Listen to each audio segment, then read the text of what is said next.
है आप कह रहे हैं कि जिस लड़की को आपने पढ़ा लिखा कर एसडीएम बनाया वो आपकी जान की प्यासी हो रही है, क्या पूरा मामला? सर इसका सर मेन कारण सर है मनीष दुबे के साथ उनका अवैध संबंध सर, जिसकी जानकारी सर हमें करीब साल भर पहले हुई, लेकिन सर उन्होंने कहा कि दोस्ती है। खैर सर हमारी पत्नी सर एसडीएम थी, उस समय इलाहाबाद प्रयागराज में सोराम तहसील में रहीं।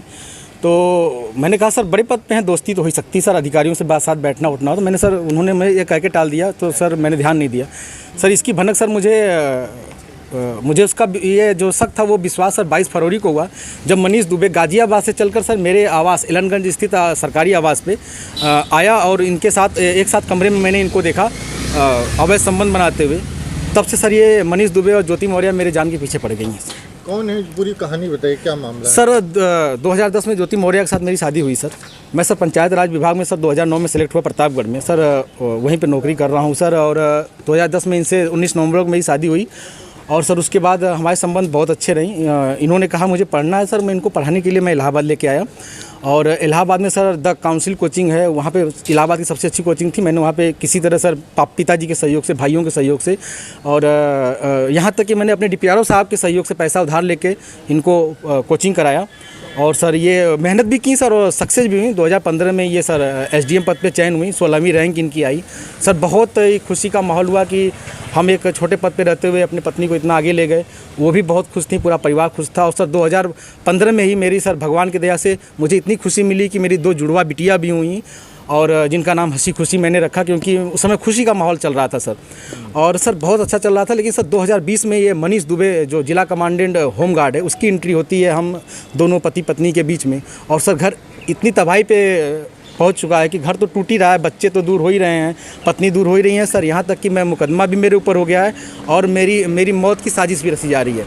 क्या धमकी, आपको कोई धमकी दी उन्होंने? हाँ सर, उन्होंने फ़ोन पे सर अभी 1 हफ्ते पहले फ़ोन पे सर उन्होंने हमारे गांव के किसी लड़के से बात की, तो उसने मुझे कॉन्फ्रेंस किया। तो उन्होंने उस पर कहा कि तो जो तुम काम कर रहे हो, जो ये जांचें करा रहे हो या करा रहे हो, इसके कारण तुम्हारी जल्दी से तुम मर जाओगे। हमने कहा ठीक है आप मरवा दीजिए। तो मैं नहीं मरवा रही हूँ, जो करवा रहे हो इसके कारण मारे जाओगे।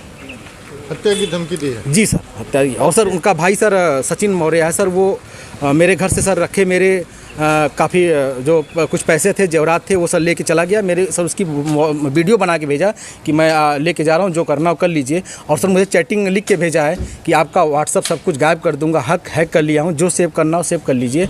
और सर उसने क्या किया कि मेरी सिम भी अपने पास रख लिया है, रख के यूज कर रहा है। मेरा बैंक अकाउंट है उसमें जुड़ा हुआ है सब कुछ, लेकिन सर वो मेरी जान पे सब लोग तुले हुए हैं सर। क्या वो आपसे तलाक मांग रही है? हाँ सर, उन्होंने मुझसे ऑडियो के माध्यम से कहा है, मुझे अभी तक कुछ ऐसा नोटिस तो नहीं मिला है, लेकिन सर उन्होंने कहा है कि तलाक प्यार से दे दीजिए, बवाल मत करिए, नहीं तो मैं आपको बर्बाद कर दूंगी। आपके डीपीआरओ से बात हो गई है, आपको बर्खास्त करा दूंगी, न नौकरी करने दूंगी न जीने दूंगी। आपने इसकी शिकायत कहाँ? सर इसकी शिकायत मैंने सर्वप्रथम सर उसी दिन धूमनगंज SHO साहब से की।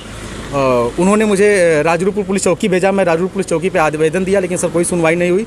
फिर सर उसके बाद मैंने ये 25 अप्रैल की बात है, फिर मैंने 27 अप्रैल को सर उनको ये रजिस्ट्री के माध्यम से सर उनको भेजा, कमिश्नर साहब को भेजा।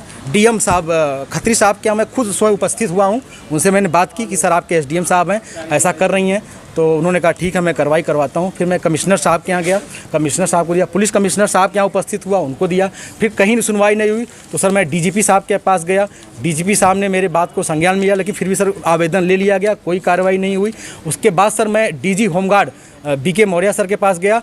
उनके यहाँ से मुझे सर कुछ उम्मीद की लौ दिखाई दी, क्योंकि उन्होंने मेरे आवेदन को तुरंत संज्ञान में लिया और टीम गठित कर दी है। DIG इलाहाबाद उसकी जांच कर रहे हैं। मुझे सर कुछ उम्मीद लग रही है कि मुझे कहीं ना कहीं हो सकता है न्याय मिले और मेरी जान